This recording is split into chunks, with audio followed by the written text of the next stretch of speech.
नमस्कार दोस्तों। आज का टॉपिक बहुत ही महत्वपूर्ण है। टॉपिक है धर्म और पंथ में क्या अंतर है और क्या भारत देश को हिंदू राष्ट्र घोषित कर देना चाहिए। तो इसको जानने के लिए वीडियो को शुरू से लेकर अंत तक जरूर देखिए। चलिए शुरू करते हैं।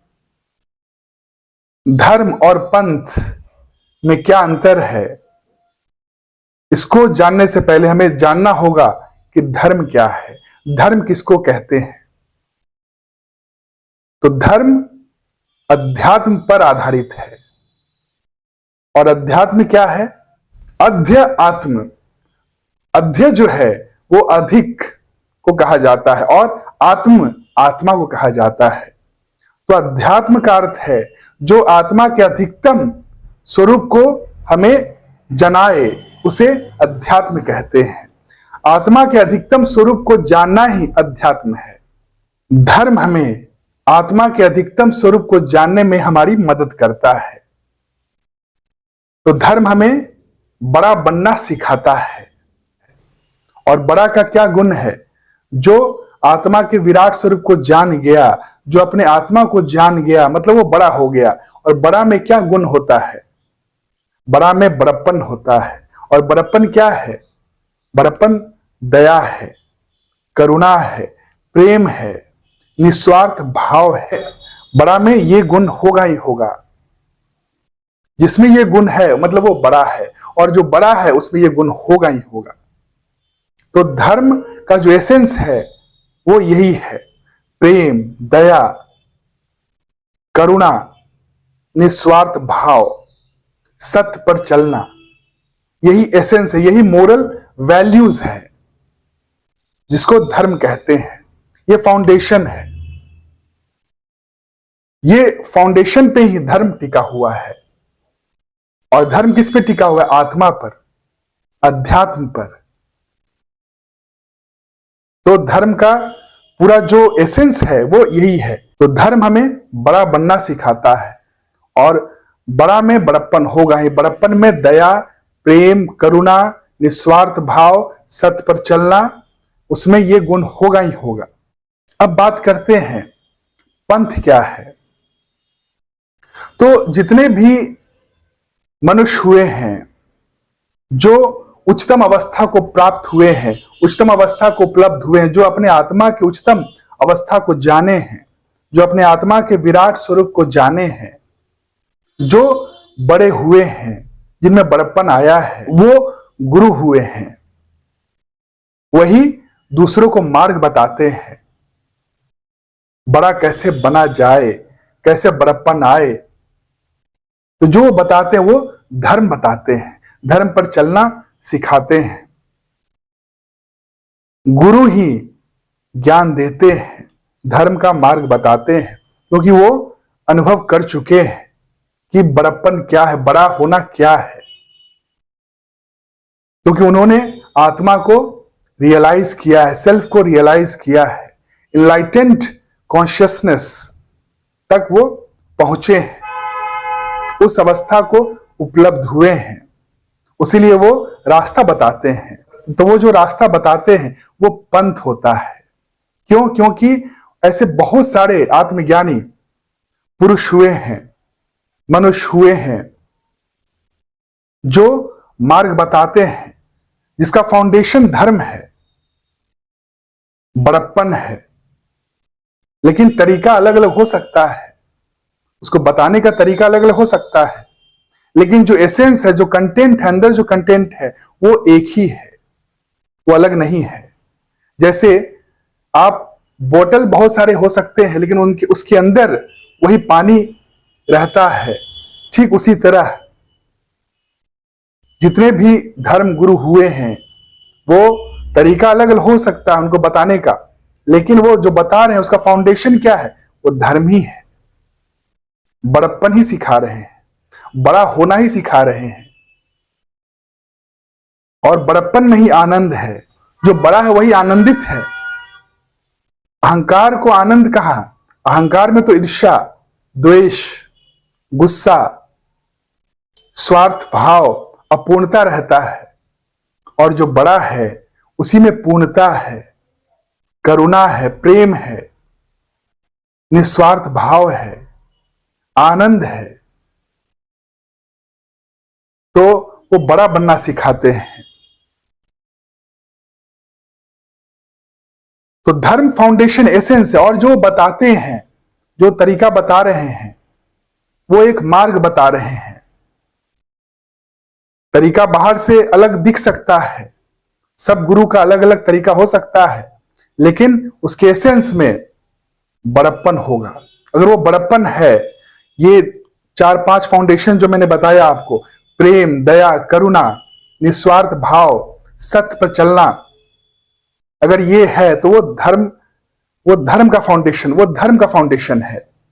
वो अध्यात्म पर आधारित है, वो बड़प्पन पर आधारित है।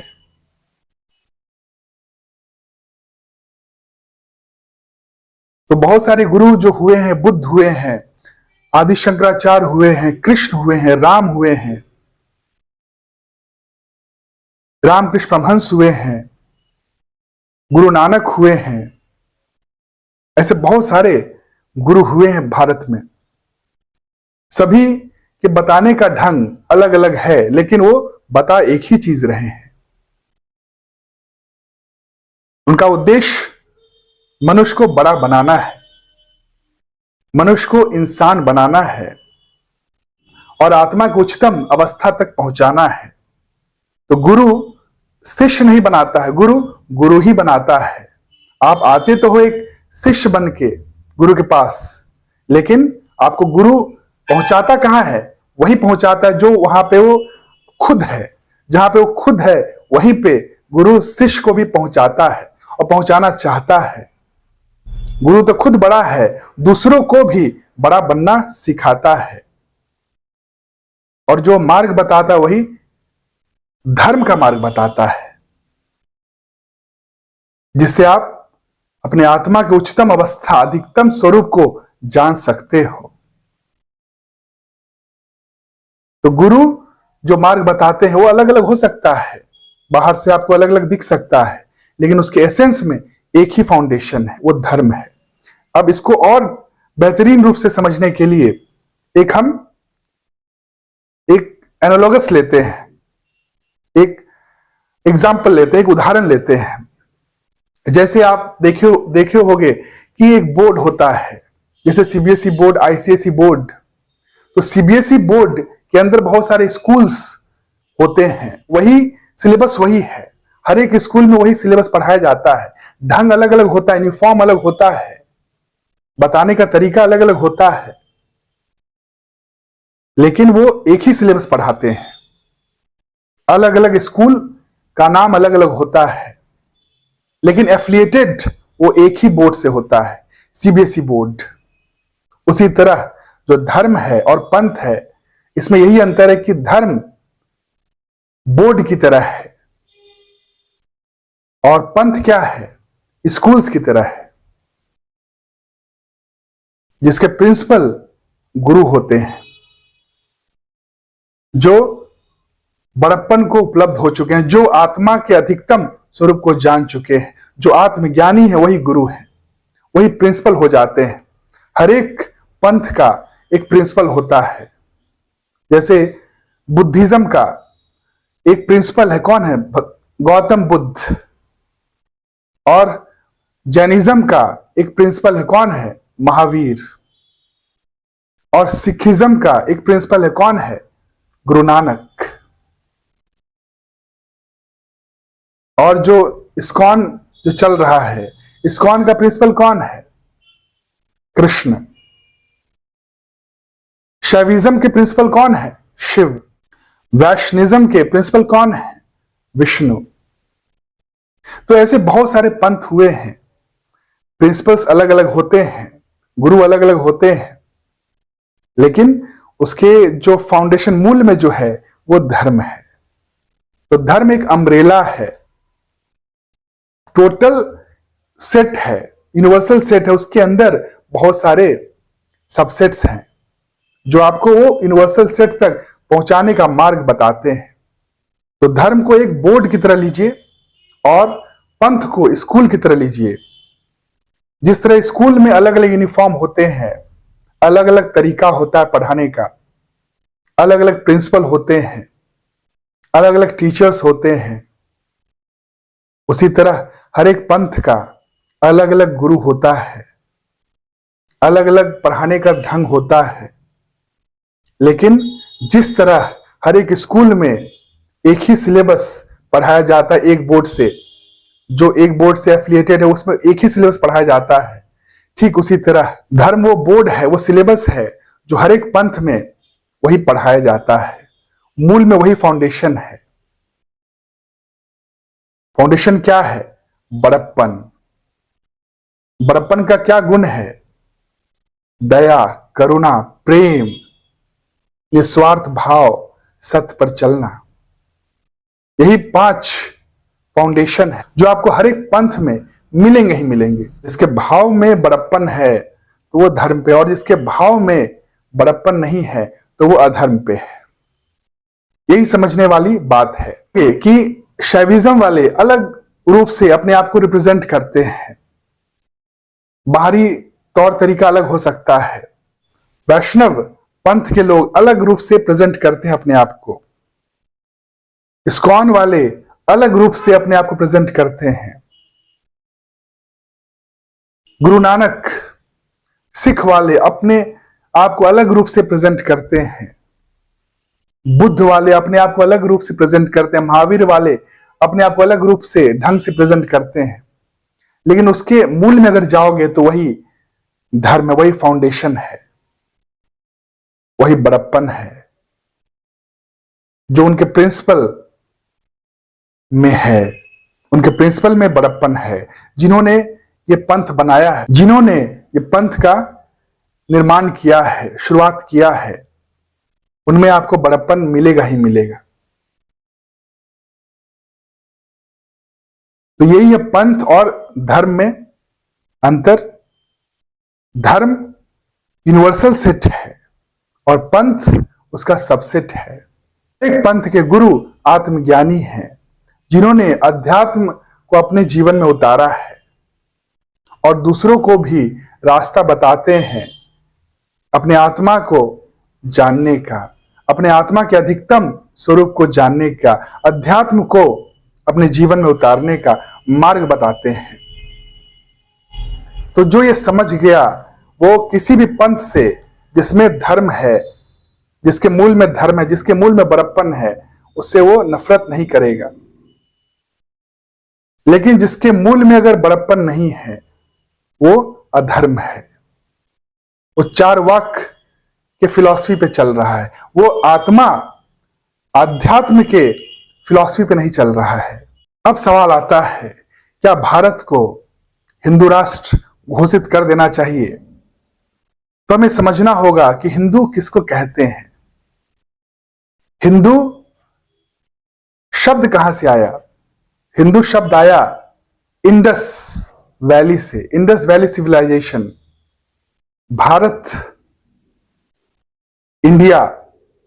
इंडिया में जब ब्रिटिश रूल करते थे तब यहां पे इंडस जो वैली है, इंडस रिवर है, उसको इंडस को बोल नहीं पाए, इसलिए वो हिंदू कर दी। इंदु वैली को इंडस का इंदु जो है उसको ना बोल के वो हिंदू बोलने लगे। तो वहां से वो शब्द क्वाइन अप हुआ, वहां से वो शब्द आया हिंदू। तो हिंदू किसको बोलते? हिंदू जो भारत के वासी हैं वही हिंदू हैं। तो भारतवासी को ही हिंदू कहा जाता है। और यहां पे बहुत सारे पंथ हुए हैं, बहुत सारे आत्मज्ञानी हुए हैं, बहुत सारे गुरु हुए हैं। यहां पे भारत जो है वो आध्यात्मिक देश बोला गया है। ये पंथ निरपेक्ष है लेकिन धर्म निरपेक्ष नहीं है। ये समझने वाली बात है। यहां पे बोर्ड क्या है? धर्म है। यहां का जो बोर्ड है वो धर्म है। और पंथ जो है बहुत हो सकते हैं, स्कूल्स बहुत हो सकते हैं, लेकिन बोर्ड एक ही है, वो धर्म है। फाउंडेशन में क्या है? Moral values. संविधान क्या बोलता है? संविधान बोलता है ये भारत जो है वो पंथ निरपेक्ष है, सेकुलर है, लेकिन धर्म निरपेक्ष नहीं बोलता है।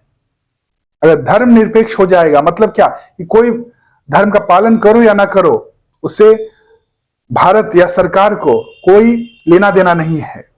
तब तो क्या है, तब जस्टिस भी आप क्यों मांगने जा रहे हो? क्योंकि पूरा जस्टिस जो है वो किस पे टिका हुआ है? वो धर्म पे ही टिका हुआ है। अगर आप बोल रहे हो कि धर्म करो या ना करो, आप उससे कोई मतलब नहीं है देश को, तब तो जस्टिस का कोई मतलब ही नहीं रहेगा। छीनो, मारपीट करो, स्वार्थ भाव रखो, तब तो वो सही हो जाए, तब तो जस्टिफाई हो जाएगा। तब तो किसी के लिए जिसकी लाठी उसकी भैंस हो जाएगा फिर तो। इसलिए धर्म निरपेक्ष भारत नहीं है, पंथ निरपेक्ष है। कि आप कोई भी पंथ, कोई भी गुरु को मानते हो, इससे कोई मतलब नहीं है। बस शर्त होना चाहिए कि वो धर्म पे हो। 5 मूल सिद्धांत जो हैं वो होने चाहिए। अगर ये 5 मूल सिद्धांत है तो वो धर्म पे है। और भारत पंथ निरपेक्ष है लेकिन धर्म निरपेक्ष नहीं है। और यही भारत की खासियत है। और इसीलिए ये स्पिरिचुअल देश है, ये आध्यात्मिक देश है। यहां पे बहुत सारे पंथ हुए हैं। कबीर भी एक पंथ है, कबीर पंथ भी हुए हैं। यहां पे इतने पंथ हुए हैं कि आप उसको गिन भी नहीं सकते हो, इतने पंथ हुए हैं। हाँ, पॉपुलर कुछ पंथ हुए हैं जो आपको दिख रहा है। वो सिखिज्म हुआ, बुद्धिज्म हुआ, महावीर हुआ, जैनिज्म हुआ, इस्कॉन हुआ। ये कुछ जो गिने चुने हैं ये पंथ, ये प्रचलित है। लेकिन पंथ बहुत हुए हैं। 33 करोड़ देवी देवताओं को पूजा जाता है। तो आप समझ सकते हैं कि कितने आत्मज्ञानी हुए हैं यहाँ पे, कितने अवतार हुए हैं यहाँ पे, कितने पंथ हुए हैं यहाँ पे। तो धर्म का ना आदि है ना अंत है। अब पंथ की शुरुआत होती है, धर्म की शुरुआत नहीं होती, क्योंकि धर्म शुरू से था, अनादिकाल से, और अनादिकाल तक रहेगा। अब पंथ की शुरुआत होती है। पंथ की शुरुआत कहां से होती? पंथ की शुरुआत आत्मज्ञानी से होती है, जिसमें गुरु तत्व जाग गया, जो आत्मा की उच्चतम अवस्था को उपलब्ध हो गया, जो आत्मा के अधिकतम स्वरूप को जान गया, वो आत्मज्ञानी हो गया, वो गुरु हो गया। और वो जो रास्ता बताता है वो पंथ हो जाता है। इसीलिए पंथ की शुरुआत होती है, लेकिन धर्म की शुरुआत नहीं होती, क्योंकि धर्म अनादिकाल से है, सनातन है, था, है और रहेगा। इसीलिए धर्म की आप ऐसा नहीं बोल सकते हो कि इस समय धर्म नहीं था, धर्म की शुरुआत हुई। पंथ की शुरुआत होती है, धर्म की नहीं।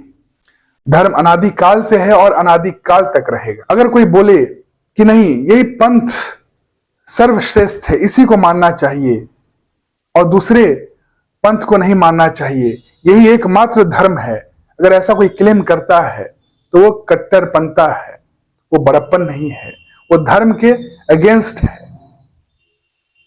वहीं पे आप धर्म के अगेंस्ट चले गए, वहां पे करुणा नहीं है, वहां दया नहीं है, दूसरों के लिए सद्भावना नहीं है, दूसरों के लिए प्रेम नहीं है। ये वैसा ही हुआ कि मेरा स्कूल अच्छा है, उसका स्कूल अच्छा नहीं है।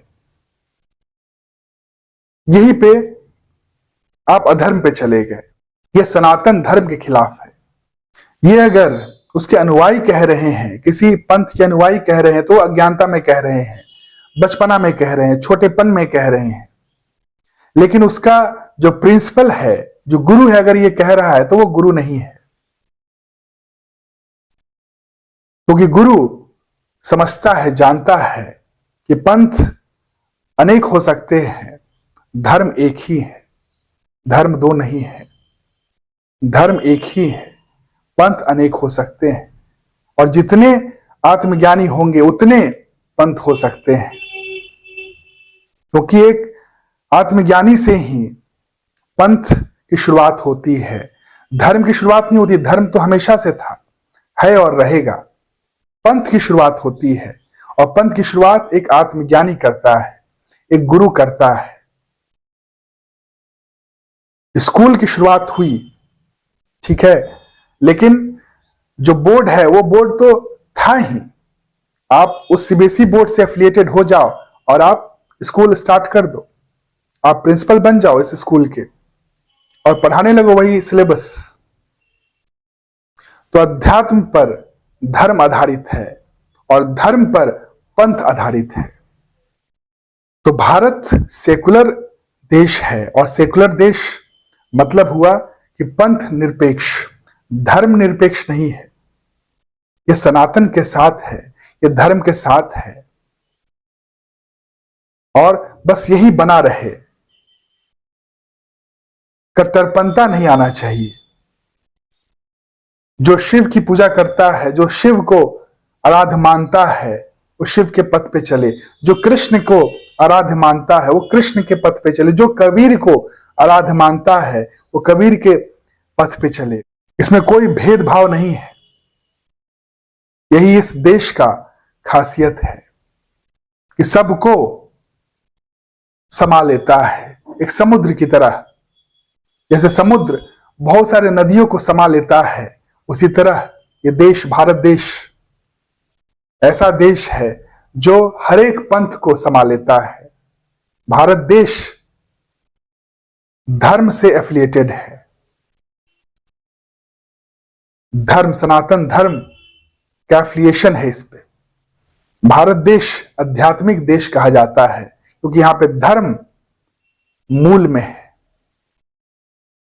इसीलिए यहां पे पंथ निरपेक्ष है, लेकिन यह धर्म निरपेक्ष नहीं है। बहुत सारे ऐसे संस्था हैं, ऐसे पंथ हैं जो अपने श्रेष्ठ को सर्वश्रेष्ठ मानते हैं और दूसरे के जो पंथ हैं उसको नीचा बताते हैं। तो यहां पे वो गलत करते हैं, यहां पे कट्टरपंथा है। जैसे एक इस्कॉन वाले क्या बोलते हैं कि कृष्ण ही सर्वश्रेष्ठ हैं और वही एक भगवान है और जो शिव है वो गुरु है। वो गुरु को छोटा बता रहे हैं अज्ञानतावश। लेकिन भारत देश है वो क्या बोलता है? गुरु ब्रह्म, गुरु विष्णु, गुरु देवो महेश्वर, गुरु साक्षात पर ब्रह्म, तस्मै श्री गुरुवे नमः। तो समझते नहीं है कि गुरु मतलब क्या है। इसलिए वो बोल रहे हैं कि शिव गुरु है और गोविंद तो कृष्ण है, सब कुछ कृष्ण से आया है। इस्कॉन भी एक पंथ है और शैविज्म भी एक पंथ है। तो भारत के संविधान में साफ साफ लिखा हुआ है कि आप कोई भी पंथ पे चल सकते हो, उससे भारत को कोई फर्क नहीं पड़ता है। सबके लिए एक भाव है, कोई भेदभाव नहीं है। लेकिन आप अधर्म पे चलते हो, कट्टरपंथा पे चलते हो, आपके अंदर बड़प्पन नहीं है, तो आपका समर्थन नहीं करेगा। ये साफ साफ लिखा हुआ है और इसके लिए मैं सैल्यूट करता हूं उनको जो लिखे हैं ये चीज। तो भारत की खासियत यही है कि वो पंथ निरपेक्ष है, कोई पार्टिकुलर पंथ का समर्थन नहीं करता है। वो धर्म का समर्थन करता है लेकिन कोई पार्टिकुलर पंथ का समर्थन नहीं करता, कोई भेदभाव नहीं करता है। लेकिन कोई चाहे कि नहीं मेरा पंथ ही पूरे देश में माना जाए, तो वहां पे वो कट्टरपंथा आ गया। वो धर्म की जो मूल प्रिंसिपल है उसको फॉलो नहीं कर रहा है, यहां पे वो अधर्म पे जा रहा है और इसका भारत सनातन भी समर्थन नहीं करता है। भारत देश में ये फ्रीडम है कि आप कोई भी पंथ पे चल सकते हो, बस शर्त ये होना चाहिए कि वो धर्म पे हो। वो 5 सिद्धांत जो है उसके मूल में होना चाहिए। आप कोई भी पंथ पे चल सकते हो, आप कृष्ण को फॉलो कर सकते हो, आप राम को फॉलो कर सकते हो, आप कोई भी महापुरुष ज्ञानी आत्मज्ञानी को फॉलो कर सकते हो। अलग अलग रास्ता हो सकता है लेकिन गोल एक ही है, वो है अध्यात्म, आत्मा के अधिकतम स्वरूप को जानना। यही धर्म है और जो जान गया वो बड़ा हो गया, उसमें बड़प्पन अपने आप आ जाता है। और बड़प्पन मतलब दया, करुणा, प्रेम, निस्वार्थ भाव, सत्य पर चलना। यही फाउंडेशन, यही मोरल वैल्यूज है धर्म का। और जिस पंथ में ये है वो धर्म पे है, वो धर्म से एफिलिएटेड है। और भारत के संविधान को इससे कोई आपत्ति नहीं है। आपत्ति सिर्फ इस बात से है कि अगर आप एक कोई पार्टिकुलर पंथ को सर्वश्रेष्ठ मान रहे हो और दूसरों को काट रहे हो, दूसरों से झगड़ रहे हो, दूसरे के पंथ पे अटैक कर रहे हो और चाहते हो कि दूसरे के पंथ मिट जाना चाहिए और मेरे में ही मिल जाना चाहिए, यहां पे उसका समर्थन नहीं करता भारत। और सनातन का यही खासियत है, भारत का यही खासियत है। लिबरल भारत इसीलिए है क्योंकि ये सेकुलर है। सेकुलर मतलब पंथ निरपेक्ष, धर्म निरपेक्ष नहीं। तो भारत सनातन है, यहां का जो धर्म है वो सनातन है। बाकी बहुत सारे देश हुए हैं जहां पे एक ही पंथ पे चलते हैं और सबको एक ही पंथ स्वीकार करना है, वहां पे दूसरा कोई आत्मज्ञानी हो ही नहीं सकता है। और बहुत बार ये सवाल पूछा जाता है कि भारत में ही सारे अवतार क्यों हुए हैं, दूसरे देश में क्यों नहीं हुए हैं। तो उसका उत्तर इसी पे छिपा हुआ है कि भारत पंथ निरपेक्ष है, सेकुलर है, लेकिन धर्म निरपेक्ष नहीं है। तो सनातन धर्म से एफिलिएटेड है। इसलिए बहुत लोग यहां पे आत्मज्ञानी हो सकते हैं, उस उच्चतम अवस्था को उपलब्ध हो सकते हैं और उपलब्ध होने के बाद दूसरों को मार्ग बता सकते हैं। वो जो मार्ग बताएंगे वो पंथ बन जाता है। लेकिन और बहुत सारे देश हैं वहां पे ऐसा नहीं है। वहां पे एक ही कोई फॉलो करते हैं और दूसरा कोई आत्मज्ञानी हो गया और वो बताने लगा रास्ता, तो वहां पे वो स्वीकारा नहीं जाएगा। लेकिन भारत में ऐसा है। भारत में आप उस उच्चतम अवस्था को उपलब्ध हो सकते हो और उपलब्ध होने के बाद आप रास्ता बता सकते हो, दूसरों को भी मार्ग बता सकते हो। और चूंकि पंथ एक आत्मज्ञानी से ही शुरू होता है, धर्म आत्मज्ञानी से शुरू नहीं होता, लेकिन पंथ एक आत्मज्ञानी गुरु से शुरू होता है। इसीलिए यहां पे बहुत सारे पंथ हुए हैं। धर्म एक ही रहा है लेकिन पंथ बहुत हुए हैं। लेकिन और बहुत सारे देश में पंथ आपको ज्यादा नहीं मिलेंगे। एक भारत ही ऐसा देश है जहां पे ये खासियत है।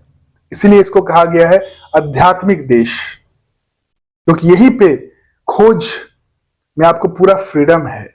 आप स्वयं को खोज सकते हो, अपने आत्मा के अधिकतम स्वरूप को जान सकते हो और उस उच्चतम अवस्था को उपलब्ध हो सकते हो। आप भी बड़ा बन सकते हो और बड़प्पन अपने अंदर जगा सकते हो, ला सकते हो और दूसरों को भी रास्ता मार्ग बता सकते हो। इसलिए बहुत सारे महापुरुष यहां पे हुए हैं। भारत धर्म को मान्यता देता है, वो मूल सिद्धांत को मान्यता देता है। कोई भी पंथ जिसमें मूल 5 सिद्धांत हो उसको भारत मान्यता देता है। इसलिए कोई अगर कहे कि नहीं यही एक ही पंथ सर्वश्रेष्ठ है, कोई बोले कि नहीं इस्लाम एक पंथ है, इसी को सबको मानना चाहिए, ये कट्टरपंथा हो गया। इसको भारत या संविधान इसको एफिलिएट नहीं करता, इसका समर्थन नहीं करता। या कोई क्रिश्चियनिटी को ही सर्वश्रेष्ठ मानने लगे और बोलने लगे कि यही है और बाकी बकवास है, तो उसको समर्थन नहीं करता है। या कोई इस्कॉन वाले बोलने लगे कि नहीं कृष्ण एकमात्र पंथ है, एकमात्र धर्म है और बाकी कोई धर्म नहीं है, तो यहां पे कट्टरपंथा आ जाता है, ये धर्म के अगेंस्ट आ जाता है। स्कूल्स बहुत हो सकते हैं, बोर्ड एक ही है, वो है धर्म। प्रिंसिपल हर एक स्कूल्स के प्रिंसिपल अलग हो सकते हैं, लेकिन बोर्ड एक ही है, धर्म। जो सनातन है, जो अध्यात्म पर आधारित है। धर्म का जो गोल है वो क्या है? अध्यात्म, आत्मा के अधिकतम स्वरूप को जानना। यही है। बाकी अगर आपको कोई भी क्वेश्चन हो तो आप बेहिचक कमेंट सेक्शन में पूछ सकते हैं, और वीडियो अगर अच्छा लगे तो लाइक, कमेंट और शेयर जरूर करें ताकि और लोगों तक वीडियो पहुंच सके और लोग भी आपके द्वारा लाभान्वित हो सके। Thank you, have a nice day.